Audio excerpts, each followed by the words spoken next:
late February 1992, I met Bert Dreyfuss for the first time. I'd recently completed a master's degree focused on Heidegger and Derrida at Boston College. Given the overwhelmingly continental nature of my training in philosophy to that point, I thus was somewhat surprised when I was admitted to the PhD program at Berkeley. The philosophy department arranged a recruitment dinner where I met Hans Sluga and Bert and a couple of other Berkeley philosophers. Hans was, as always, charming and engaging. Bert was, well, he began the dinner by insulting my Boston College master's thesis director, a professor with whom I was particularly close. I couldn't possibly have learned to read Heidegger from someone so hopeless, Bert insisted, and he wanted to know with whom else I had studied. As I listed the other people I'd taken classes from, Bert couldn't hide his disdain. Finally, he blurted out, "Yes, but who did you study with that is any good?" I left the restaurant feeling very nervous and uncertain about coming to Berkeley. After all, the main reason I had applied in the first place was to study Heidegger with Bert. But Bert came across as haughty and rude and decidedly hostile toward continental philosophy as I understood it at the time. I don't think that's how recruiting events are supposed to work. But somehow I ended up at Berkeley anyway, in spite of Bert, I would say. It took a couple of years of getting to know Bert before I started to appreciate better what was going on when he interrogated me in the restaurant that night. A key insight came when Bert was advising me as I prepared to take my qualifying exams. I was trying to decide whom to ask to be on my exam committee and to settle on a reading list that would satisfy some of the more analytically minded members of the Berkeley faculty. And Bert explained to me then that he was firmly of the opinion that the important division in contemporary philosophy was not the division between analytic and continental philosophy. The important distinction, Bert said, is the distinction between those who think philosophy can make a significant difference in the way we live and those who don't. And he went on to provide me with illustrative lists of both camps that cut across the analytic-continental divide. And there was never any question which camp Bert belonged to. He had no patience for philosophy conducted as a mere intellectual exercise or as wordplay. And this wasn't just a preference on Bert's part, preference for one kind of philosophy over another. It was that he couldn't even begin to make sense of what a philosopher was talking about until he understood what concrete, vital, real-world issue was at stake in his or her work. For the last few weeks, as I've reflected back on my quarter-century-long friendship with Bert, I found myself returning again and again to the question, what kind of difference did Bert's philosophy make in his life? Or asked differently, how did Bert's life exhibit his philosophy? For reasons that I hope will become clearer as I go along, I soon realized that I needed to call on the expertise of others. So as I prepared my remarks for this event, I invited some of the many students that were profoundly affected by Bert's life to send me their memories of Bert as a philosophy teacher. And with their permission, I'd like to share a number of these stories with you to illustrate how Bert's life embodied what I'm calling 4 Dreyfussian existential philosophical principles. So, Dreyfussian existential philosophical principle number 1 is a meaningful life comes from an absolute commitment to something vulnerable and risky. One thing that comes across again and again in the stories that Bert's former students tell is his passion for philosophical conversation. Bert had a seemingly inexhaustible energy for discussion. Stefan Koifer tells a story of picking Bert up so that he could drive Bert to Stefan's dissertation defense at Stanford. Bert was initially delighted when Stefan showed up in his beat-up Alfa Romeo convertible. But Bert's delight turned to agony when he realized he was faced with an excruciating dilemma. As they drove on the highways to Palo Alto, the noise of the wind made it impossible to talk about philosophy. And so Bert had to choose between one of his life's great pleasures, driving in a convertible with the top down, and his passion, talking about philosophy. Naturally, Bert, albeit with some agony, told Stefan to pull over and put the roof back up. Even more impressive than Bert's sheer stamina for endless philosophical discussion was the way those conversations went. He had a knack for finding philosophically interesting phenomena in the most unlikely of places. And contrary to the initial impression of haughtiness that I formed on the occasion of our first meeting, Bert was one of the least egocentric philosophers I've ever known. We've already been hearing about that today. He just wasn't concerned with winning arguments, scoring points, or making a good impression. Once he latched onto an issue, the only thing that mattered was learning to understand the problem better. Eric Kaplan, Bert's last PhD student, said, well, toward the very end of Bert's life, we would have a good talk about Kierkegaard, during which he taught me a lot and explained a lot of things and challenged me. And then after we wrapped up, he would say, okay, so who's going to write it? Am I supposed to write it? Are you on the committee? And I said, no, I'm the student. You're the professor. And he'd say, okay, well, that's good. It seemed clear to me, Eric says, that discussing the philosophy was still very much a part of his consciousness, but that the issue of academic social roles had faded out. I assume, Eric said, that's because it was never that important to him. And of course, Eric's absolutely right. When it came to doing philosophy, Bert was never hung up on traditional social roles. I visited Bert and Genevieve about 10 years ago, and I asked Bert how his class was going. He said, terrible, and I don't know why. The students just sit there and take notes. I don't know what I'm doing wrong. He said, I'm teaching it the same way I always do. I want you to come to class with me tomorrow and see if you can figure out what's wrong. So the next day after class, Bert asked me immediately what I thought.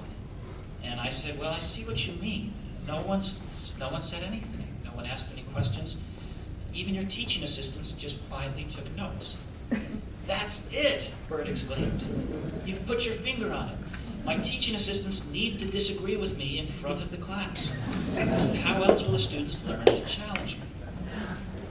Now, of course, Bert's goal in being challenged was to get the students to take ownership of the philosophical problem, to stop viewing themselves as passive recipients of information, and instead see themselves as partners in the project of trying to solve the problem. Another defining feature of Bert as an interlocutor was his vulnerability as a thinker and his willingness to take risks. Beatrice on Pyle recalls that, quote, Hubert was staying with us for a mini course at Essex, and he also had to give a paper at a conference at Oxford. So he leaves in the morning and comes back in the evening. How did it go? I say. I'm reading Beatrice's account, obviously. How did it go? I say. Well, Beatrice, I'm probably the only person in the world who would say this, but I think it went very well.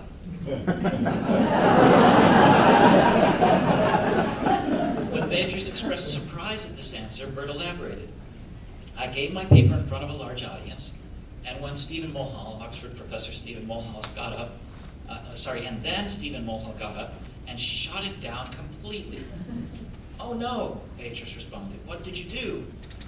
Well, Bert replied, I asked him how he would have dealt with the problem, and he gave me a very polished, developed, and convincing account of how best to do it, much better than mine. Now, of course, any normal human being would have felt immensely embarrassed at being publicly shown up like this. And imagining herself in the situation, Beatrice began to try to say something reassuring to Bert, but Bert continued without any sign of self-pity. So now I'm happy, Bert said, because I've learned something. And Beatrice sums up her recollection in this way. She says, quote, I remember thinking at the time that Hubert probably was the only person in the academic world who would have said that his paper went well, and how wonderful it was that he could say it in complete faith, good faith. So in his practice of philosophy, Bert embodied a passionate and vulnerable commitment to a finite and risky goal, namely learning to understand how to live a meaningful life. And that leads me to Dreyfusian existential philosophical principle number 2. The appropriate response to the inevitability of death is not anxiety or despair, but the joyful embrace of the possibilities of living one's own most individual life. There was one aspect of existentialism that Burt never managed to make sense of. That is the emphasis by existentialist thinkers on the importance of anxiety in the face of death. When he taught Kierkegaard or Heidegger on this issue, Burt dutifully tried to do justice to the passages on anxiety and despair, but his heart just wasn't in it. Not only did he not experience anxiety himself, he was convinced, seriously convinced, that nothing bad had ever happened to him in his entire life. I once spent an afternoon trying to persuade Burt that he was wrong, that bad things really had happened to him. And everyone I listed, he could immediately give an answer back and say, well, no, that really wasn't bad, because if MIT hadn't denied me tenure, I wouldn't have moved to Berkeley. So this gave Burt a stunning level of trust in something like Providence or Dreyfus luck, as he sometimes called it. This belief that everything would always work out. There are lots of stories about this. This will come up in a minute, so I'm going to skip over those. But the upshot was that when Burt contemplated death and mortality, as he often did as a scholar of existential philosophy, when he contemplated death and mortality, he did so without apprehensiveness. The lesson he drew from what he once called the inevitability of the terminal collapse of our being in the world was this: each of us should find, I'm quoting from Burt now, each of us should find joy in the possibility of either preserving vulnerable identities or letting them go and disclosing new ones. This leads us to Dreyfusian existential philosophical principle number 3. Mastery in any domain requires breaking the shared conventional rules to bring the situation out into its own. As you know, a central feature of Burt's philosophy was his claim, Sean has already touched on this, the claim grounded in the phenomenology of skill acquisition that he worked out with Stewart, that the true expert or master in a domain learns to leave the rules behind. The first time Burt took me for a ride in the Carmen Ghia, I discovered how seriously he took this.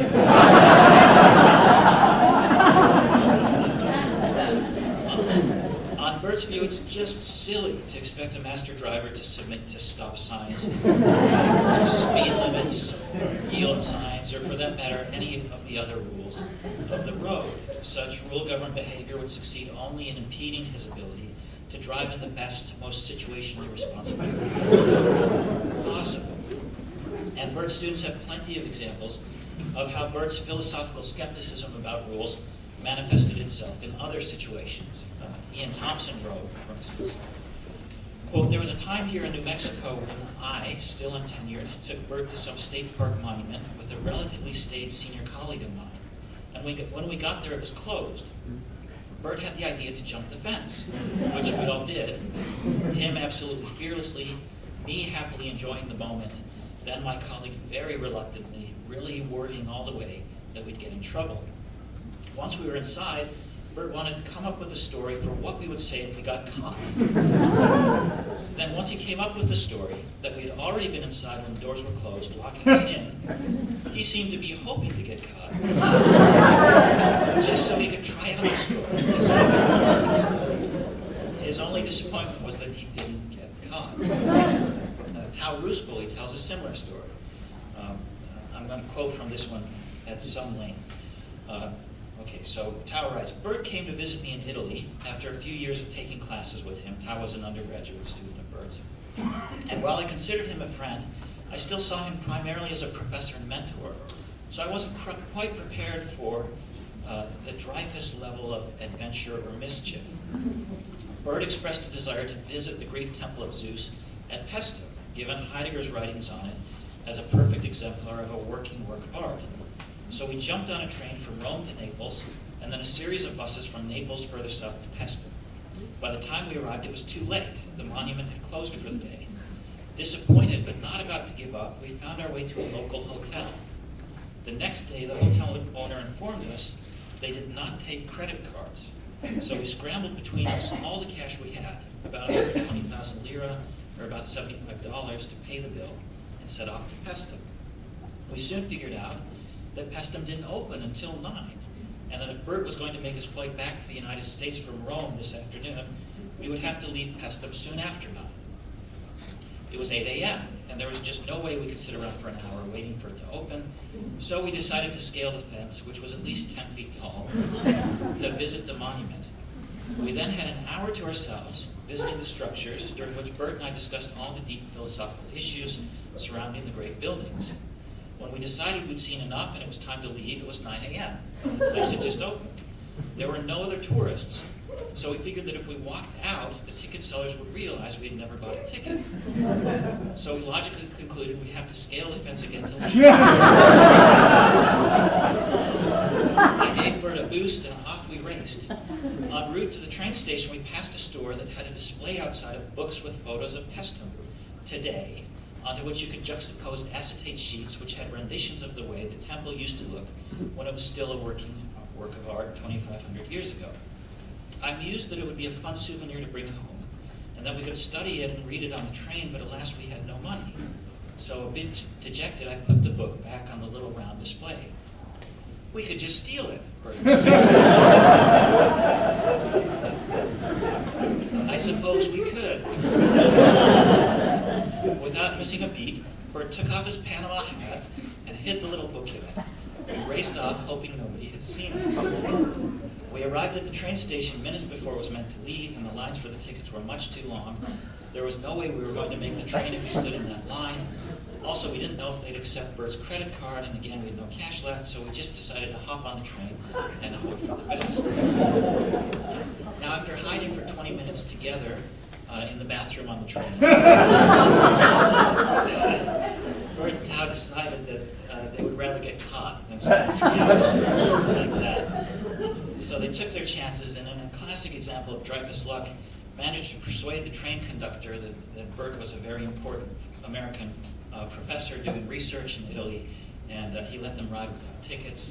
So Tao concludes the story, quote, Bert pulled out our new book to read and study for the next 2 hours, and we made it back to Rome just in time for Bert's flight home.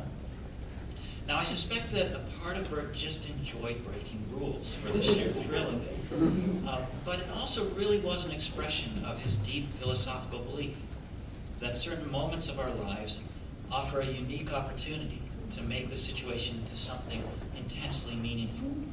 And if that's the case, Bert thought, we have a kind of duty to break the rules when they interfere with the unique moment. And that leads me to Dreyfusian existential philosophical principle number 4. Existential Christianity can teach us how to rediscover the sacred and overcome the nihilism of contemporary life. Sean's already talked about this a little bit. In late February of this year, I had my last meaningful conversation with Bert. It was almost exactly 25 years after our first meeting in that restaurant in Berkeley. This time we were in Bert and Genevieve's home, sitting at their dining room table. Bert was in some degree of discomfort, and his dementia was quite advanced. For instance, when Gabrielle asked him if he wanted something, his response was, quote, I'd like Marilyn Monroe in chocolate ice cream. Which